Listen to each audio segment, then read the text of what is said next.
It was the evening of September 8th, 1979. The warm late summer air wrapped around Wolftrap as Washington's elite gathered for an evening of music, cocktails, and conversation. Under the soft glow of string lights, tuxedos and gowns moved across the lawn and dance floor, the city's most powerful figures weaving between performances and buffet stations. This was no ordinary night. It marked the 8th anniversary of Wolf Trap National Park for the Performing Arts, a milestone for an institution that had quickly become a cultural cornerstone of Washington. Founded in 1971 through the vision and generosity of Catherine Filene Shouse, Wolf Trap was unique, America's only national park dedicated to the performing arts. It was a place where the highest forms of artistic expression met the casual elegance of summer evenings in Washington. And tonight, as the gala unfolded, it was also a stage for stories far deeper than the music playing in the background. Bob Waldron, impeccably dressed in a tuxedo with a crisp white pocket square, stands poised with tongs in hand, waiting at the buffet line. To his left, Betty Malarkey, wife of cable television pioneer Martin Malarkey, smiles with the ease of someone who has long navigated Washington's social currents. Beside her, Michael Winston, one of the most legendary men about town in Georgetown, a figure whose reputation was as sharp as his custom-tailored suits. He was known for his flamboyant charm, his effortless ability to glide between Washington's elite and its nightlife undercurrents. His trusted tailor crafted each of his suits with exacting detail, including a discreet pocket inside the jacket, perfectly sized to hold a miniature bottle of cocaine, a symbol of the era's indulgences. Winston was at the center of it all, hosting at his bar, Winston's Pump House, a legendary watering hole that pulsed with energy from politicians, socialites, and university students alike. But like so many bright lights of the time, his story would not last forever.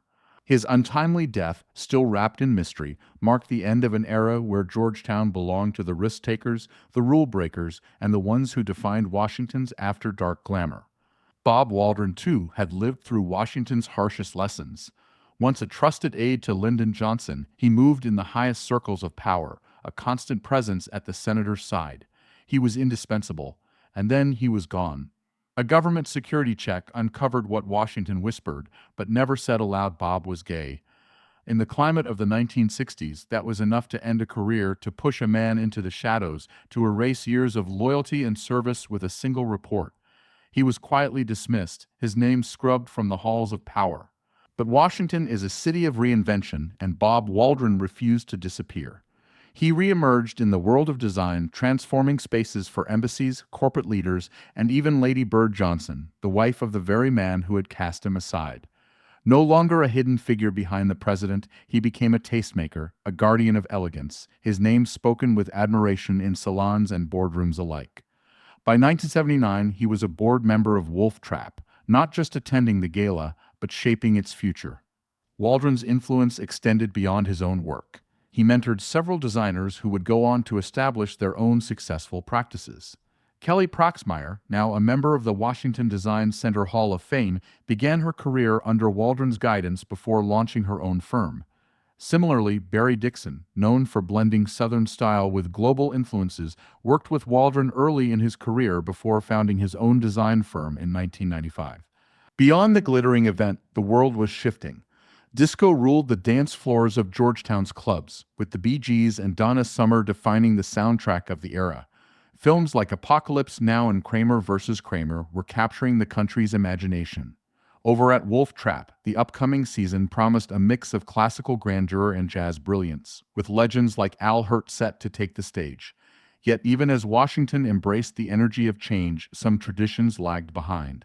The catering, by today's standards, was almost shockingly rudimentary. Stainless steel spatulas lined the tables. A well-used and grimy grill sat next to chafing dishes still marked from earlier servings. Bowls of food, placed without the careful curation of modern events, spoke to a different era, one where presentation was an afterthought. It was a detail small enough to be missed, but telling of how much the world of events and hospitality would evolve in the decades to come. In the moment, it was simply another glamorous night in Washington. Yet history would remember it as part of a larger, unfolding story. The man who once stood in the White House, cast out for who he was, now stood among the city's elite once more, his influence felt in different ways. Years later, his name would be written into the history of Washington's LGBTQ+ community, his story told in books like Secret City, The Hidden History of Gay Washington by James Kirchick, a reminder of the quiet battles fought in the shadows of power. Meanwhile, Wolftrap itself would continue to evolve, growing from this 8th anniversary celebration into a cultural institution that today, over 50 years later, still thrives under the leadership of figures like Arvind Manicha and Daniel Daniello. As for Betty Ma Larkey, she continued to be a cherished member of Washington society until her passing in 2012 at the age of 87.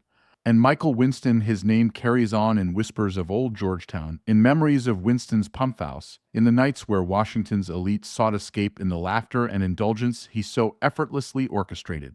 Like so many of his kind, he burned bright and vanished too soon, leaving only the echoes of a city that once was.